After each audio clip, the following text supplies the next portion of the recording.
Prepare-se para fortes emoções com o canal A História e o Tempo.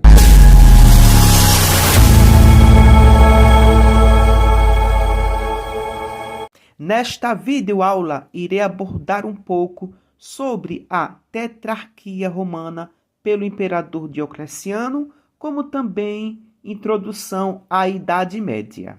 A gente sabe que o Império Romano foi o último período da história da Roma Antiga. O Império Romano foi dividido em dois momentos, o Alto Império Romano e o Baixo Império Romano. O Alto Império Romano foi o apogeu esplêndido de muitas conquistas e prosperidade, também como um momento de paz e tranquilidade com a política do pão e circo. E também foi o período das dinastias romanas. E por fim, tivemos o período final do Império Romano, chamado de Baixo Império Romano. O Baixo Império Romano iniciou com a abdicação do imperador Diocleciano e a ascensão do imperador Constantino. Lembrando que o Alto Império Romano teve início a partir do primeiro imperador romano, César Augusto, que vai até o imperador Diocleciano. Então, com a ascensão do imperador Constantino, dá início ao Baixo Império Romano. E também temos outra divisão chamada de Principado e Dominato. O Principado também dá início com o primeiro imperador romano, César Augusto, que vai também até o imperador Diocleciano. E o período do Dominato dá início com a ascensão do imperador Constantino e vai até o último imperador Rômulo Augusto, no ano 476. O período do Principado foi o período onde os imperadores teriam que seguir as leis e constituições romanas. Já o período Dominato, o imperador não precisava, ou seja, não precisa seguir as leis constitucionais do Império Romano. Ele era totalmente autônomo para fazer o que quisesse. Era totalmente soberano e acima de todos, principalmente da religião como um deus. Então, com a ascensão do imperador Constantino, começa o Baixo Império Romano.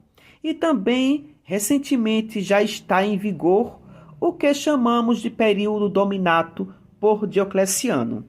E é também o período onde o cristianismo vai ganhando força dentro do Império Romano.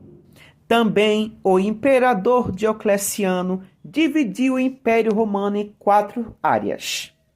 Para 4 imperadores, 2 César e 2 Augusto.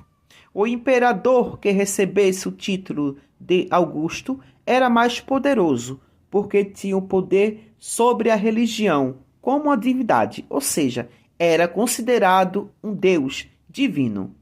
Já quem recebia apenas o título de César não tinha o poder sobre a religião. Então, os 2 imperadores da tetrarquia a receber o título de Augusto foram os imperadores, o próprio Diocleciano e Maximiano. Os imperadores da tetrarquia são eles: Diocleciano, Maximiano, Galério e Constâncio. Só ressaltando, o imperador Constâncio era pai do imperador Constantino. Enfim, os imperadores que receberam o título de César foram os imperadores Galério e o imperador Constâncio. A tetrarquia romana foi uma tentativa de Diocleciano de salvar o Império Romano durante uma crise financeira e de defesa territorial. O sistema de governo consistia em dividir o império em 4 regiões, cada uma comandada por um imperador. Assim como houve os triunviratos para conter a crise manter o poder e a estabilidade política da República Romana, também houve a necessidade de criar a tetrarquia no Império Romano. Assim, o território romano foi dividido entre os 4 líderes que comandavam a administração pública e os militares, cada um em sua região, com capital própria. Diocleciano nas províncias orientais e no Egito, território cuja capital localizava-se na atual região da Turquia. Galério, nas províncias balcânicas, na atual Sérvia. Maximiano era o responsável pela região da Itália e de parte do continente africano, com capital na atual cidade de Milão. E Constâncio governava a porção referente à Espanha, à Britânia e à Gália, cuja capital estava localizada na atual Alemanha. Com a ascensão do imperador Constantino e do imperador Teodósio, o cristianismo tornou-se a religião oficial do Império Romano. Na verdade, o imperador Teodósio tornou a religião oficial do Império Romano, no caso do Baixo Império Romano. Também o imperador Teodósio dividiu o Império Romano em 2 partes, o Império Romano do Oriente e o Império Romano do Ocidente. Com as invasões bárbaras, o Império Romano foi ficando cada vez mais enfraquecido e fragilizado, até que no ano 476 o Império Romano chega ao fim, mais conhecida como queda do Império Romano. E daí dá início à Idade Média e também entrando no período medieval, que é o feudalismo.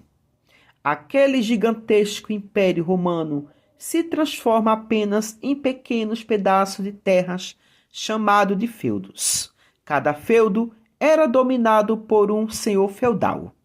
Lembrando que os períodos que foram divididos na história da humanidade foram os historiadores do século XIX.